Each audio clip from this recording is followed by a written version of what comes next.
गोकुळ सोबत गोकुल।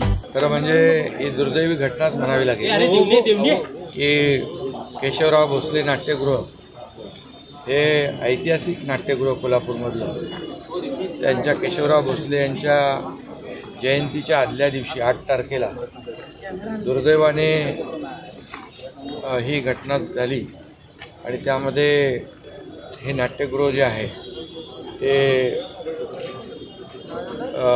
जळून खाक झालं। खरं म्हणजे नाट्यगृह अनेक असतात, परंतु काही नाट्यगृह जे आहे त्याच्याशी कलावंतांचं आणि श्रोत्यांचं देखील एक जिव्हाळ्याचं नातं असतं आणि एक इमोशनल त्याला टच असतो, एक भावना असतात। तशा भावना या केशवराव भोसले नाट्यगृहाच्या बाबतीमध्ये या कोल्हापूरकर वासियांच्या आहेत आणि आमच्या देखील आहेत। खास हे नाट्यगृह राजश्री शाहू महाराज यांनी त्यांच्या संकल्पनेतून त्यासाठी खास ते परदेशी गेले, रोमला गेले आणि नाट्यगृह आणि खासबाग हे जे मैदान आहे हे लागून त्या काळामध्ये त्याची निर्मिती झाली आणि मला वाटतं 100 वर्षापेक्षा जास्ती 109 वर्ष ही जुनी इमारत, ऐतिहासिक इमारत, आज इमारत पूर्णपणे सागवान लाकडाची त्या काळामध्ये बांधली गेली।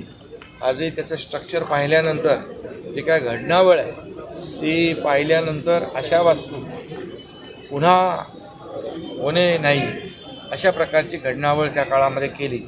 परंतु आता मी कलावंतांनाही भेटलो, अनेक लोक पुढे येत आहेत मदतीचा हात देण्यासाठी, किंबहुना एक त्यांचं म्हणणं पुन्हा केशवराव भोसले जसेच्या तसे आम्हाला पाहिजे। म्हणजे याचा अर्थ हे जे नाट्यगृह आहे हे नाट्यगृह जसं होतं पूर्वी तसंच पुन्हा उभं राहावं अशा प्रकारची भावना कलाकारांची, कलावंतांची आहे आणि त्याचबरोबर कोल्हापूरकर नागरिकांची देखील आहे। आणि म्हणून यामध्ये मला वाटतं जेवढे कलावंत आहेत ते कलावंतांनी कधी ना कधी या नाट्यगृहामध्ये आपलं कला पेश केली असेल, कला सादर केली असेल, आपले नाटकाचे शो केले असतील आणि त्यामुळे ह्याच्याशी फार जिव्हाळ्याचं नातं आहे। आणि म्हणून मला देखील खूप फोन आले, खूप मेसेजेस आले आणि जेव्हा हे 8 तारखेला ही घटना घडली त्यावेळेस देखील एक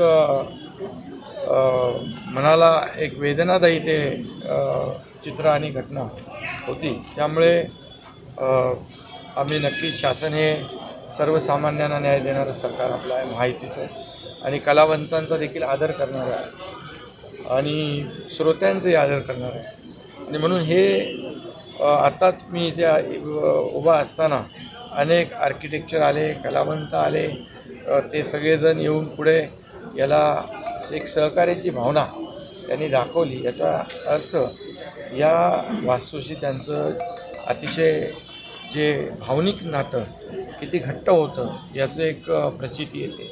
आणि म्हणून याची संपूर्ण चौकशी देखील आपण लावलेली आहे, उच्चस्तरीय चौकशी होईल, फॉरेन्सिक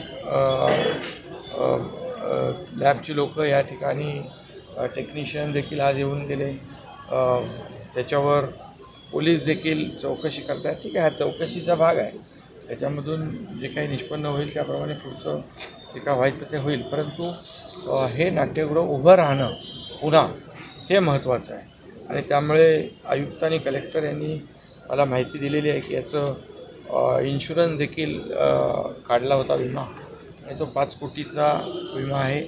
आणि त्याचबरोबर या संपूर्ण जशी वास्तू होती पूर्वी तशी वास्तू पुन्हा उभी करण्यासाठी त्यांनी एस्टिमेशन केलेलं आहे 25 कोटीचं।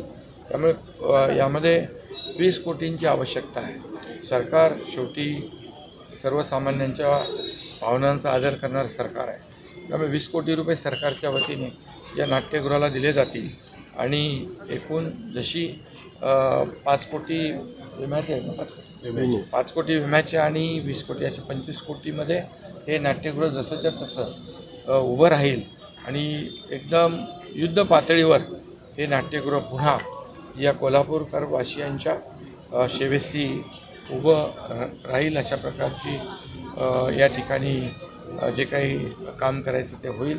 आणि खरं म्हणजे केशवराव भोसले यांना हीच खरी श्रद्धांजली ठरेल. खरं तर या वास्तूचं ऐतिहासिक महत्त्व लक्षात घेता पुनर्बांधणी करण्यासाठी एक समिती नेमावी अशी मागणी संभाजीराजे यांनी केलेली होती. जर गरज पडली तर मी त्यामध्ये काम करायला तयार आहे. ते ठीक आहे, जे जे काही सहकार्य सगळ्यांचं घेऊनच हे वास्तू होईल. आणि जिल्हाधिकारी आहेत, कलेक्टर आहेत, पालकमंत्री आहेत, हे सगळे आणि आपले लोकप्रतिनिधी आहेत, यामध्ये सर्वच योगदान देतील. आणि जी काही भावना आहे पुन्हा जसंच्या तसं हे उभं राहावं, ही भावना महत्त्वाची आहे आणि त्या भावनेचा नक्की सरकार